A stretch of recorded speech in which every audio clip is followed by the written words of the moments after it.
De volta com o nosso programa Manhã Leve.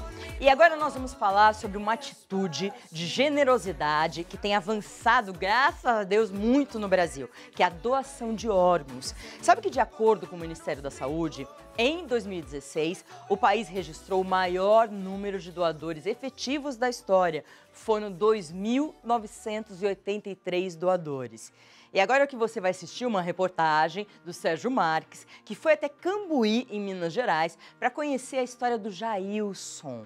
Imagina, se precisar de um órgão já é difícil, imagina ter a necessidade de receber 2 órgãos. Vamos ver. Nesse dia em que a gente discute a importância da doação de órgãos, a nossa equipe veio até o sul de Minas, na cidade de Cambuí, para conhecer o outro lado dessa história, o das pessoas que receberam uma doação.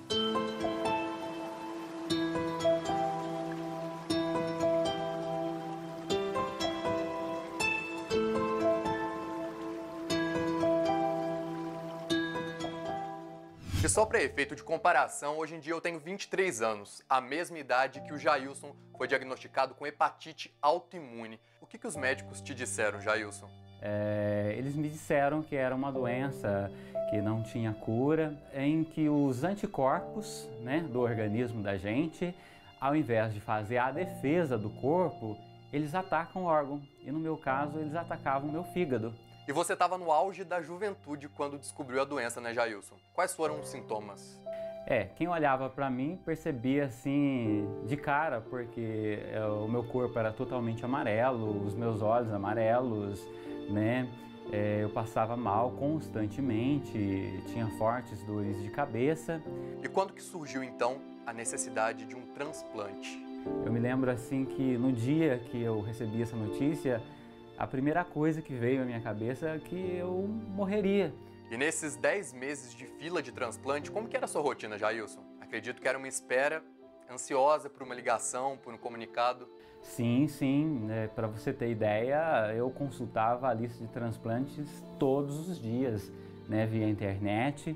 Ou seja, eu fazia exames semanais, Quanto pior era o resultado desses exames, eu ganhava posição na fila. Até brincava com o pessoal quando eu ia fazer a coleta de sangue, que eu queria que os resultados fossem os piores possíveis. Por quê? Porque eu não aguentava mais aquele sofrimento.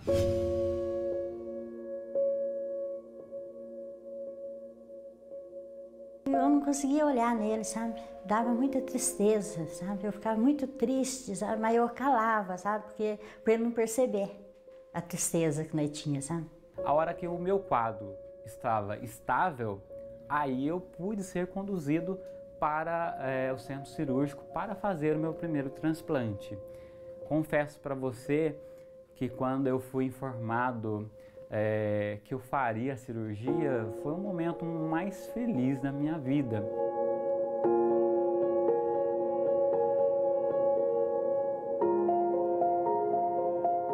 Eu voltei para casa. Passaram algumas horas, era 2 horas da manhã, eu recebo o telefonema aqui na minha casa, que era para eu voltar para São Paulo, que meu órgão estava a caminho.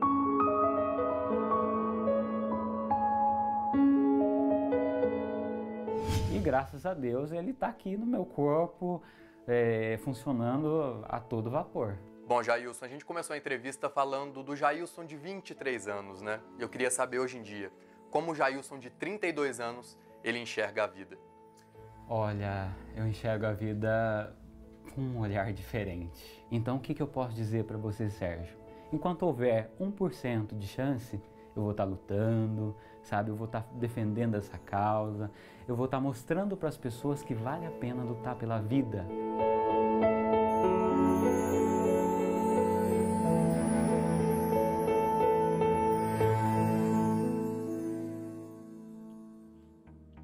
É como um gesto simples, muitas vezes que doar os órgãos é algo que você só precisa... Vou conversar com o doutor, mas a gente precisa... A autorização é um gesto simples que pode mudar a vida de outra pessoa. completamente, pode dar vida a uma pessoa. Para conversar mais sobre isso, eu vou falar com o Dr. Jerônimo Ruiz Centeno. Ele é médico nefrologista, conhece bem a questão da doação de órgãos, né, Dr. Jerônimo? E também recebo o Eduardo Nogaroto e a Dulcilene Nogaroto, que tem uma história muito interessante. Bom dia, muito obrigada por vocês terem vindo. E a gente vai conversar sobre a história da filha de vocês, né, que tem e várias coisas que envolvem isso, inclusive campanhas que vocês fazem e como foi o andamento de tudo isso para o lado positivo, né? Primeiro, doutor, vamos falar sobre a doação. Todas as pessoas podem doar órgão? Como que funciona? Olha, na verdade, não todas. Existe uma série de itens que têm que ser considerados no momento da doação, tanto para o intervivos, né? É possível doar, por exemplo, um rim, ou doar um lobo hepático, um lobo do fígado para uma doação intervivos, como no doador falecido. No doador falecido existe uma série de critérios que depende de cada órgão, né? Ou seja, a doação de um doador falecido, ela exige uma situação muito específica, que é uma situação de morte encefálica, constatada além de qualquer dúvida, e que o coração ainda continue batendo para se aproveitar os órgãos, por exemplo, o coração, os rins, o fígado, o coração ainda tem que estar batendo. É muito mais fácil de captar os órgãos, como a córnea, a pele, ossos, mesmo sem o coração batendo. Mas existe uma série de critérios de idade, de quanto tempo está na UTI. Por exemplo, um doador não pode doar o pulmão se ele estiver numa intubação na máquina de respiradora por mais de 48 horas, por exemplo. Ou se tiver uma infecção. Se o indivíduo tiver um antecedente de uma creatinina, de uma elevação de creatinina no sangue, por exemplo, ele não pode doar os rins. Existe uma série de critérios, mas a imensa maioria das pessoas que estão em critério de morte encefálica pode doar, quer dizer, os familiares podem doar. A gente viu que o número de doações aumentou bastante, o que deixa todos nós muito felizes, mas ainda falta muito. Sem dúvida. Qual o principal problema da doação? O que as pessoas, onde que a coisa pega? Informação. Esse é o básico. Quer dizer, nós temos no Brasil, por ser um país que tem um sistema, uma estrutura de saúde que, vocês sabem melhor do que eu, tem uma porção de problemas, nós temos um problema na notificação, por exemplo. Então, a notificação é um hospital ou um pronto-socorro notificar a central de captação de órgãos da região de que existe um potencial doador. Ou seja, foram feitos os testes, tem um indivíduo que está na UTI ou no pronto-socorro, em morte cefálica, e que reúne condições para doar um ou mais ou todos os órgãos possíveis. Então, essa notificação apresenta algumas falhas, porque não se sabe exatamente, a equipe da UTI é nova, ou porque existe uma resistência, porque dá muito trabalho. Quer dizer, isso é uma coisa que já melhorou, mas ainda precisa melhorar. Depois nós temos a captação. Uma questão, o médico é obrigado a fazer isso? Por lei, sim. Se existe o diagnóstico de morte encefálica, ele é obrigado a fazer a notificação. Depois vai vir uma equipe do centro de transplantes, do centro de captação, que vai fazer os testes e verificar se esse indivíduo pode ser doador ou não. Mas a notificação, ou seja, esse potencial depois da morte encefálica é obrigatório. E hoje, a imensa maioria dos hospitais já consta no regulamento interno todo o fluxograma de como tem que ser feito, quem que tem que ser chamado, o número 24 horas que você tem que chamar. Depois da notificação, você tem a captação, que é uma atividade que tem que ser feita por vários cirurgiões simultaneamente. Então, você tem que retirar primeiro o coração, o fígado, o rins, quer dizer, existe toda uma coordenação que tem que ser feita, que não é simples, é complicada. Todo médico tem preparo para fazer isso? Não, existe um treinamento específico, hoje existem residências até médicas, né? O treinamento em serviço especializado em transplante, não só na realização do transplante, mas na retirada e na conservação dos órgãos. Isso é uma tecnologia... Porque tem órgão que se conserva muito pouco tempo, exatamente, né? Você tem 6 horas ou 4 horas, 48 horas. No caso dos rins, por exemplo, existe hoje um equipamento que faz como se fosse um bombeamento artificial de um líquido de preservação que simula ou imita a frequência cardíaca. E isso permite que você ganhe, em vez de ser... Você tem 48 horas, chega quase a 72 horas, dependendo das condições. Então, isso permite também o transporte. Nos Estados Unidos, onde existe uma transplantação bastante avançada, é extremamente comum você mandar de costa a costa um órgão onde ele é realmente necessário, onde tem um indivíduo que vai ser melhor aproveitado esse transplante, né? Então, você tem a notificação, tem a captação, e entre esses dois você tem a doação propriamente dita. não temos em nenhum estado do Brasil, no presente momento, menos do que 30% de rejeição, de recusa. Então, as famílias ainda recusam no mínimo em 30%. Varia isso conforme o levantamento trimestral, mas nós chegamos a alguns estados, às vezes tem 66% de recusa. Isso está muito relacionado com informação, ou seja, saber que o coração está batendo, mas a pessoa já morreu, que não é uma informação simples, é uma coisa que tem que ser muito bem explicada, muito bem detalhada, para que os familiares percebam que não existe nenhuma segunda intenção por trás. Em segundo lugar, tem que levar em consideração que é um momento de elevado estresse, quando nós falamos de doador... Perder uma exatamente, pessoa, geralmente numa situação violenta, não planejada, é um acidente, é um tumor, é uma história trágica, né? Todas as histórias têm esse fundo trágico. E nós temos a questão de quem que pode doar. Então, no Brasil, infelizmente, nós temos famílias desestruturadas que você acaba não sabendo quem que pode doar. Porque o indivíduo não tem pai, não tem mãe, como é que funciona. Então, existe uma série de coisas. Mas o principal que precisa ser melhorado é a informação. Porque se a população tem a informação correta, ele vai ter a segurança de confiar. É claro que também... Que aquele órgão realmente vai para uma pessoa, vai salvar a vida de uma pessoa. E tem coisas que interferem. Se você mora num país onde a situação, as instituições ou o governo ou a Secretaria da Saúde daquela região falha, você também tende a desconfiar. Então, isso é uma coisa que tem que ser muito trabalhada, mas, como você muito bem disse, 2016 foi recorde. Nós tivemos uma doação muito boa. Já fica muito feliz. Muito boa. O senhor falou, o doutor Jerônimo falou em 30% de recusa, em alguns estados 66% de recusa. Mas nós estamos recebendo aqui uma família que não recusou, não é verdade? Dulcilene, eu gostaria que você contasse a história de como foi essa doação, de como aconteceu o acidente. Bom, eu sou doadora há muito tempo, já com os meus documentos. E uma noite estava ele e a Marcela na sala, né? E surgiu o assunto de doação. E aí ela se manifestou, né? Ela falou assim: mãe, se me acontecer alguma coisa, eu quero que doe meus órgãos. Uma semana depois, aconteceu o acidente de trânsito com ela, né? Ela é ciclista, né? E num passeio ciclístico ocorreu o acidente, né? Ela foi para o hospital, ficou internada 3 dias, né? Ela já entrou em coma, entrou em choque no hospital, né? E já foi colocada em coma induzido, né? Foi para a cirurgia, ela teve vários traumas, né? Então, ela fez várias cirurgias, né? Ela entrou por volta de meia-noite no centro cirúrgico, saiu ao meio-dia, né? Direto para a UTI. Ficamos, eu entrava em todas as visitas, né? A gente visitava, mas, né, tinha informação na hora do almoço, o médico passava as informações. Aí à noite eu ia de novo, né, para visita. Quantos anos que ela tinha? 25 anos. Nossa. 25. E vocês só tinham essa filha? Não, nós temos 3. 3 filhos. Né? Ela era a primeira, né? Acho que perder um filho deve ser a maior dor que um ser humano pode ter. Assim, quem é mãe, quem é pai, sabe? Porque o natural é nós envelhecermos e irmos, né? Então, o contrário, eu acho que é muito, muito difícil. Perder alguém já mais velho já é difícil, imagina alguém tão novo. Seu Eduardo, como segurar essa emoção e falar, neste momento, que nem o doutor falou, tem um lado psicológico que é muito difícil. Como vocês tiveram, assim, condição, responsabilidade até para fazer essa doação, ter sangue frio para fazer essa doação e ajudar uma outra pessoa? A nossa família é muito unida, né? Muito religiosa. Então aconteceu, tudo assim foi num passo de mágicas. Mas a gente uniu todos, era todo mundo rezando, orando, pedindo, vendo, sentindo a situação. Mas foi muito complicado. É complicado. Quem falou? Quem lembrou que ela tinha falado para doar?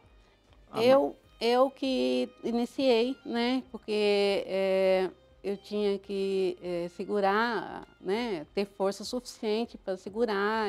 A mãe dele, né? Já tem uma idade avançada e ele era muito apegado a ela, né? Então eu tive que segurar, né? Ser ponta firme, aguentar e levar isso para a família, né? reuni ele e os 2 irmãos, né? A avó, eu não tinha condições de chamar ela, né? Porque para ela seria complicado.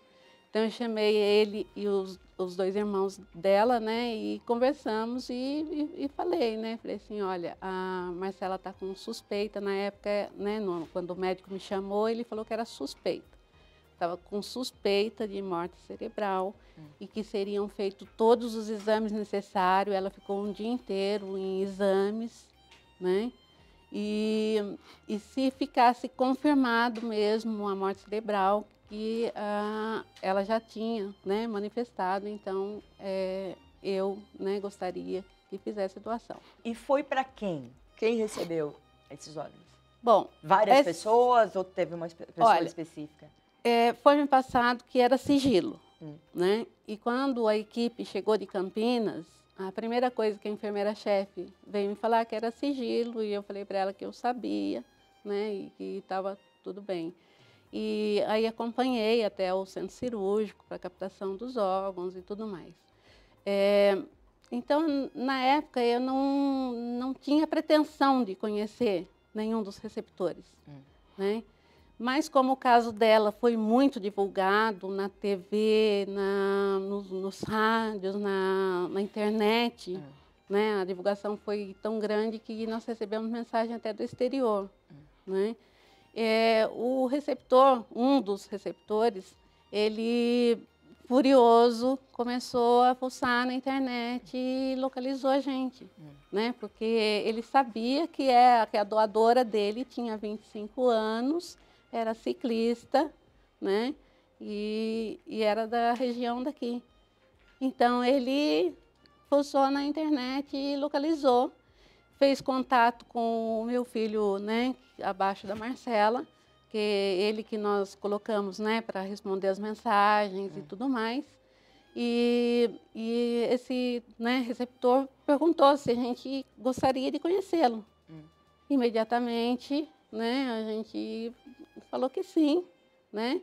E ele falou que ele teria que esperar os 6 meses, né, de recuperação, que ele não poderia viajar, mas assim que ele tivesse em condições, ele viria até em Taubaté. Eu vou te interromper um pouquinho, porque a gente tem uma mensagem desse receptor. Vamos ver.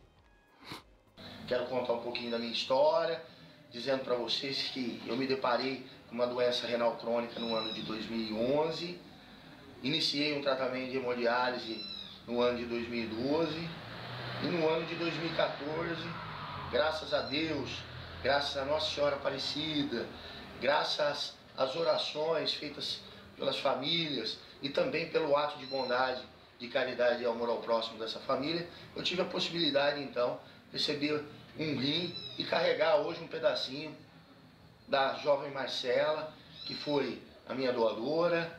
Então, tive também o prazer de, em novembro do ano de 2014, poder encontrar com essa família maravilhosa, com o Eduardo, com a Dulce, com o Dudu, com o Bruno, e que deu também a possibilidade da gente iniciar também e selar uma grande amizade, formamos uma nova família, e hoje eu estou muito feliz, com muita saúde e muito grato a Deus e também à família Nogaroto por tudo isso que aconteceu na minha vida, essa transformação, essa saúde que foi restabelecida, e tudo isso a gente gostaria de estar contando então para os telespectadores, o pessoal que acompanha a TV Aparecida, e dizer para vocês da importância de estar fazendo a doação de órgãos.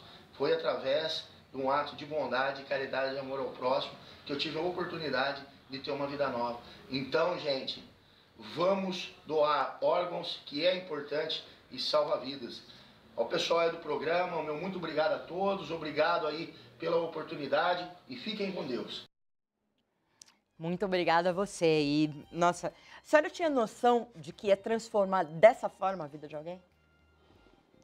Eu sabia que poderia ajudar muitas pessoas, né? Mas não é esse ponto, né? E para nós nos fortaleceu mais ainda, entendeu? E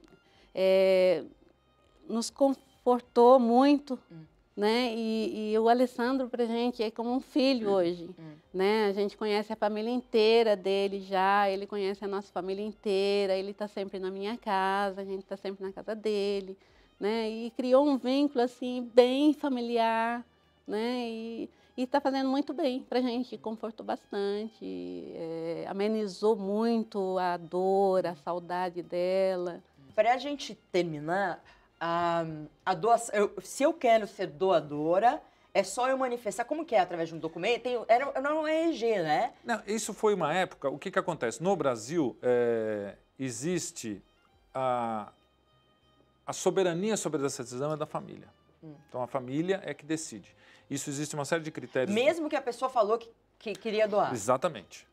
Mesmo que ela tenha falado que queira doar, quem decide é a família. Então, existe um critério de hierarquia familiar. Então, se a minoridade são os pais, se não tem mãe é só o pai, se era casado, então é a esposa que vai decidir, ou é um irmão mais velho se não tiver. Tem uma série de critérios que são definidos pelo serviço social para ver quem tem essa autoridade, essa soberania de decidir sobre a doação. Existia uma época no Brasil, há, sei lá, 10, 15 anos atrás, onde se tentou fazer a doação presumida. Ou seja, se você faleceu e você não disse que não queria ser doador, então você é o doador presuntivo. Só que isso vai de contra a nossa tradição latina, tradição brasileira, e era uma coisa um pouco violenta. Depois se tentou colocar, você lembrou bem, colocar no RG, na Carteira Nacional de Habilitação, sou doador e tal. Mas isso não tem uma força de lei, ou seja, dito de outras palavras, mesmo que você tenha o cartãozinho na carteira e o bombeiro achou lá na hora de recuperar, se tiver escrito sou doador, isso serve como um argumento, ou seja, para um convencimento na hora que quem vai abordar a família vai abordar e vai explicar, falar, ele era doador. Isso é um argumento de peso, porque realmente é. Mas a decisão soberana é da família. Por isso que é importante essa conversa que eles tiveram, tudo isso é uma coisa muito emblemática realmente. Fulano falou em vida que queria ser doador. Então vamos respeitar a vontade dele. Eu queria agradecer ao Dr. Jerônimo Ruiz Centeno, médico nefrologista. Os contatos dele é 0 operadora 12 3924 9300, o site abto.org.br. A BTO é a Associação Brasileira de Transplante de Órgãos. De órgãos, tá. E também tem o site da sua clínica, que é o inefro.com.br. Dulce, só queria deixar, você falou de campanhas que vocês fazem, como que as pessoas podem entrar em contato com vocês e participar dessas campanhas? Vocês auxiliam ciclistas, né? Isso, nós temos um decreto-lei, né, campanha de doação de sangue, né, que recebeu o nome dela, né, para incentivar no mês de junho, né, os doadores, porque neste mês diminui muito a doação de sangue, né. Então, como na época os ciclistas mobilizaram bastante e o hemonúcleo que estava a 0, né, chegou ao limite máximo dele de coleta de sangue, há esse decreto na cidade de Taubaté e a gente sai num passeio ciclístico, né, no dia do ciclista, que é dia 24 de junho. Né? E a gente sai no passeio ciclístico para incentivar a doação de sangue. Né? Além do passeio ciclístico feito, né, para essa doação de sangue, também tem os passeios que aí meu esposo gostaria de falar, que são os passeios, né, que... Nós temos 2 pedais, que um é com os bombeiros de Guararema, que vêm para Aparecida. Então, eles vêm, encontram com a gente no leito da pista, junto ao povo de Taubaté, a gente sempre no apoio, vindo Aparecida, na maior fé, na maior caminhada. E temos um outro que é em agosto, também, que é o povo de Taubaté, o ciclista de Taubaté, tudo direitinho, arrumadinho, e vem para cá. Quando que é em agosto? Porque a gente está... Nós estamos marcando uma data agora, eu acredito que seja no dia 9, eu tenho que consultar a agenda do pessoal lá. Porque por causa dos bombeiros, das escalas, aquelas coisas, a gente tem que ver direitinho. Como que a gente pode entrar em contato com vocês, saber mais sobre essas campanhas? Pode ser no e-mail. No e-mail, né? Edudulce, né? edudulce @bol.com.br ou edunogaroto, né? @bol.com.br. E nós estamos aqui 3 vezes por ano, 4 vezes, quanto precisar ajudar. Bom, muito obrigado, Eduardo Nogaroto, com 2 T's, se vocês quiserem achar, né, na internet, e a Dulcilene Nogaroto, que trouxeram essa história tão bonita pra gente, de uma família que decidiu fazer a doação, não importou, assim, me importou, claro, o momento trágico que eles viveram, mas esse ato do bem foi mais forte para vocês poderem salvar a vida do Alessandro, que apareceu aí com um depoimento no programa. Bom, doutor, muito obrigada de novo. Eu que agradeço. Obrigada, seu Eduardo, Dulce. Voltem sempre, estejam por aqui. Quando vocês vierem, venham nos visitar. Muito obrigada.